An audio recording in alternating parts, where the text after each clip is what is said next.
Good morning, dear student. Today we read the second Western sociologist Emile Durkheim. जो इनका time period है वो है 1858 टू 1917। जो इनका बर्थ हुआ था वो फ्रांस में हुआ था और इनके मेजर वर्क जो फेमस वर्क है एमाइल दरखाइम के वो कौन कौन से थे। डिवीज़न ऑफ अ लेबर का work, division of a labour का कंसेप्ट दिया था जो बहुत ही फेमस हुआ था, एमाइल दरखाइम ने दिया था। सोशल सॉलिडरिटी का कंसेप्ट भी एमाइल दरखाइम ने दिया था। ये रिलेट कर रहा है फर्स्ट पॉइंट से ही। साथ ही साथ rule of sociological method, suicide and elementary form of religious life, ये सारे के सारे टॉपिक पर ये सारी एमाइल दरखाइम ने वर्क किया था। और एमाइल दरखाइम की जो सुसाइड बुक है, जो उन्होंने सुसाइड के बारे में लिखा वो बहुत ही फेमस हुआ थी। एमाइल दरखाइम में भी consider as a founder of sociology as a formal discipline. जो एमाइल दरखाइम हैं उनको भी क्या बोलते हैं, फाउंडर ऑफ सोशोलॉजी बोलते हैं। He was the first to become a professor of sociology in Paris in 1913। वो 1913 में फर्स्ट प्रोफेसर बने थे सोशोलॉजी के। According to Durkheim, social solidarity exerted pressure on individual to conform to the norms and expectations of the group। दरखाइम के according social जो solidarity है वो क्या करती है, किसी भी इंडिविजुअल पर प्रेशर डालती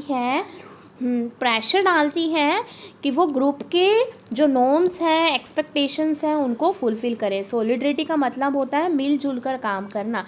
अगर हम किसी ग्रुप के मेंबर हैं तो हम पर जो सोशल सॉलिडरिटी है वो प्रेशर डालेगी। एज एन इंडिविजुअल आपको फॉलो करना है, मानना है उस ग्रुप के नॉर्म्स को और उसकी एक्सपेक्टेशंस को।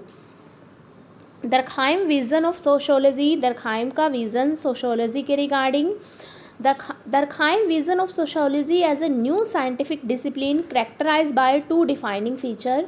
दरखाइम ने जो सोशोलॉजी का विज़न दिया था, सोशोलॉजी को देखा था, वो दो तरीके से देखा था, दो फीचर बताए हैं उन्होंने, उसको समझते हैं। Firstly, the subject matter of sociology was different from other science. जो भी सोशोलॉजी का सब्जेक्ट मैटर है वह दूसरी साइंस से डिफरेंट है। Sociology concern itself exclusively with the level of complex collective life where social phenomena emerge. जो sociology है वो किससे कनेक्ट करती है, लोगों की लाइफ से, लोगों के कलेक्टिव एफर्ट से, जो सोसाइटी का मेन पार्ट है।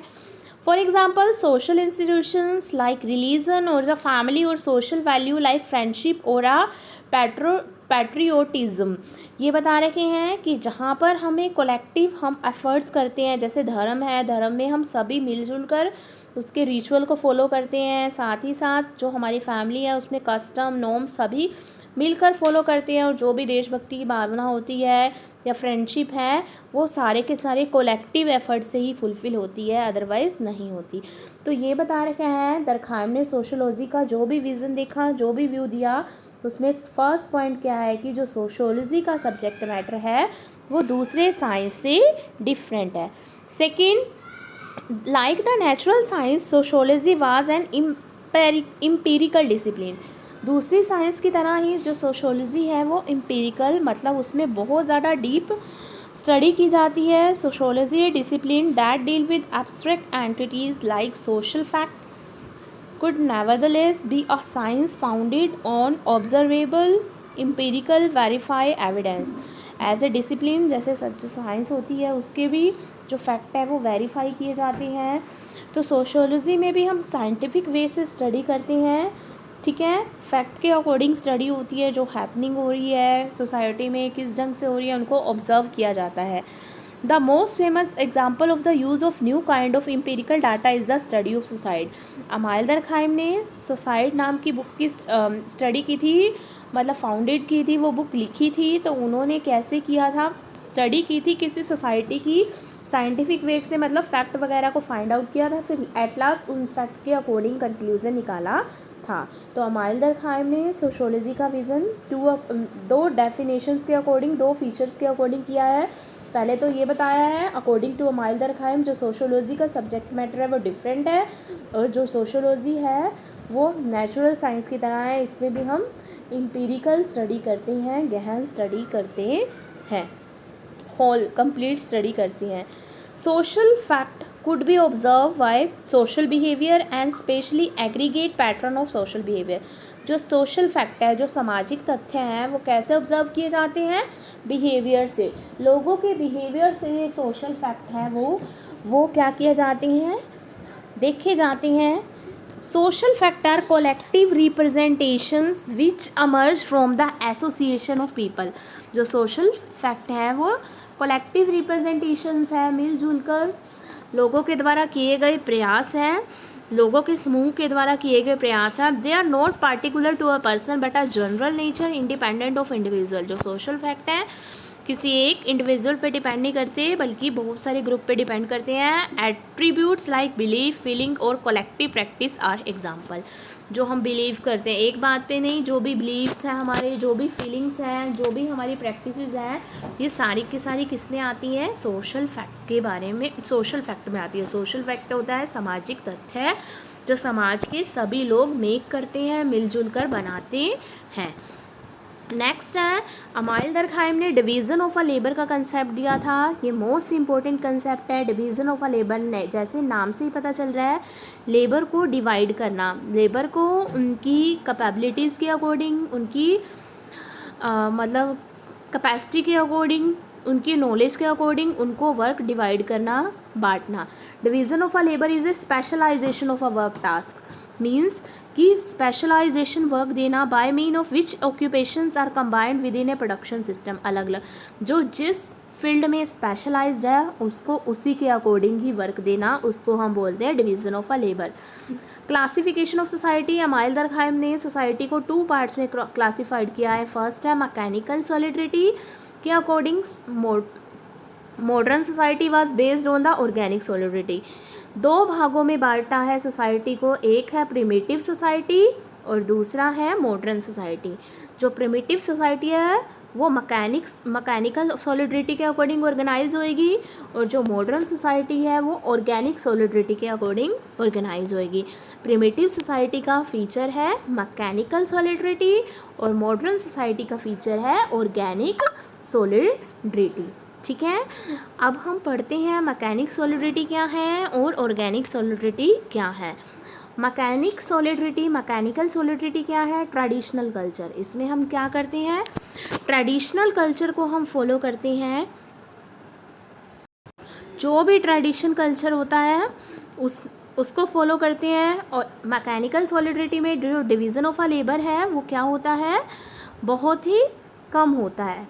स्मॉल पॉपुलेशन होती है, वहाँ पर मैकेनिकल सॉलिडिटी का कंसेप्ट अप्लाई होता है। एक collections of different self sufficient group, अपने में सेल्फ सफिशिएंट ग्रुप का समूह होता है मैकेनिकल सॉलिडिटी में। Each person within a particular group is engaged in a similar activities. हर पर्सन सेम एक्टिविटीज़ में इन्वॉल्व होता है। People in the society are bound together by common experience and shared believe. जो लोग हैं वो बंधे हुए होते हैं सेम एक्सपीरियंस से, सेम बिलीफ से। People are based on similarity and personal relationship. और मैकेनिकल सॉलिडिटी में जो लोगों का रिलेशन होता है वो पर्सनल होता है और साथ ही साथ जो लोगों की क्वालिफिकेशंस वगैरह होती है वो सिमिलर होती है, एक जैसी होती है।